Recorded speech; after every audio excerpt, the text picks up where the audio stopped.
Au milieu de cette file de magasins, l'entrée du groupe scolaire Satigui Sangari. Nous sommes dans la commune d'Adjamé. L'établissement baigne dans une ambiance de marché. Élèves et enseignants se frottent quotidiennement à cet environnement pas du tout propice à leur épanouissement. L'accès est véritablement difficile. Le portail est bouché par les commerçants. Nous sommes impuissants devant la situation. À quelques mètres de là, les lycées Nanguia Brougua et Harris vivent les mêmes réalités. Un désordre qui cause bien de désagréments. Des vendeurs qui vantent le prix de leurs marchandises. Il y a des broyeuses, des conteneurs, un mini-marché. Nous sommes entourés de bruit. Toujours dans la commune d'Adjamé, l'entrée principale du groupe scolaire Série Corée a été purement et simplement fermée au profit de magasins et autres activités de commerçants. De l'autre côté, derrière, une petite entrée qui avait été érigée là-bas, des magasins encore ont commencé à sortir de terre. Ça nous inquiète énormément. Un jour, la mairie vient nous donner des papiers de quitter, qu'on ne veut plus de magasins aux alentours des écoles. On a quitté. Mais à notre grande surprise, on vient trouver des magasins. La présence de magasins, commerces et autres marchés autour des écoles constitue une véritable source de nuisance. Ça, c'est du désordre. Il faut déblayer, bon, ça a fait mal à d'autres, mais si ça y va pour l'éducation, je pense que ça vaut la peine. On attend tout le bruit en classe, donc ça nous déconcentre. Ce qu'il voulait qu'on puisse faire, c'est qu'on écarte un peu les magasins. Le phénomène est réel et plusieurs établissements dans le district d'Abidjan vivent le même calvaire.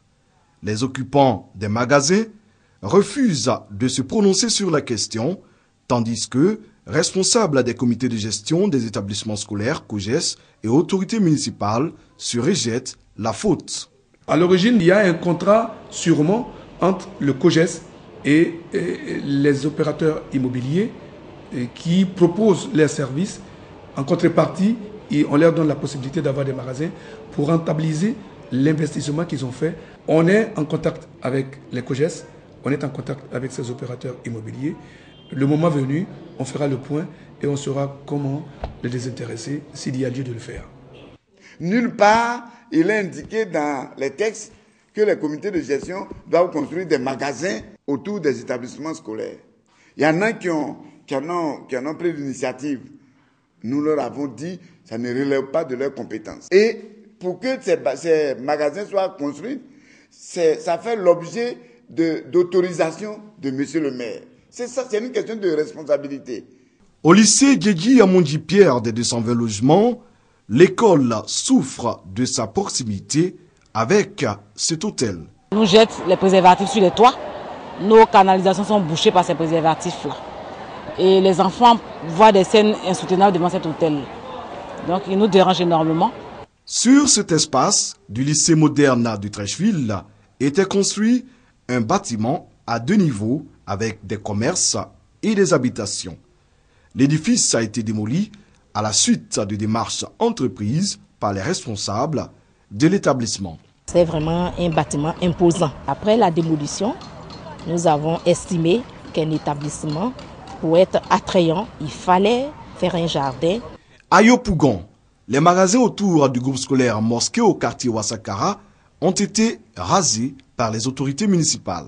Nous avons décidé, parallèlement donc, au déguerpissement de ces commerces, d'engager la responsabilité des parents d'élèves pour qu'ils soient responsables du maintien de l'ordre autour des établissements.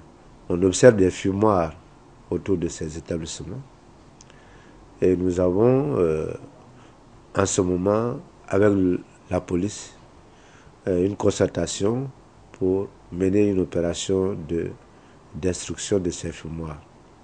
L'environnement autour des établissements est une réelle préoccupation pour les autorités en charge de l'éducation nationale.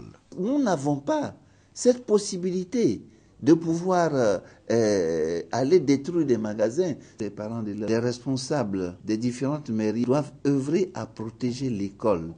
Pour s'exprimer, élèves et personnels enseignants ont besoin d'un environnement sain. L'école doit donc demeurer dans un cadre propice à une meilleure formation car il y va de sa qualité. Les acteurs du système éducatif sont donc appelés à agir au plus vite pour assainir l'environnement immédiat des écoles.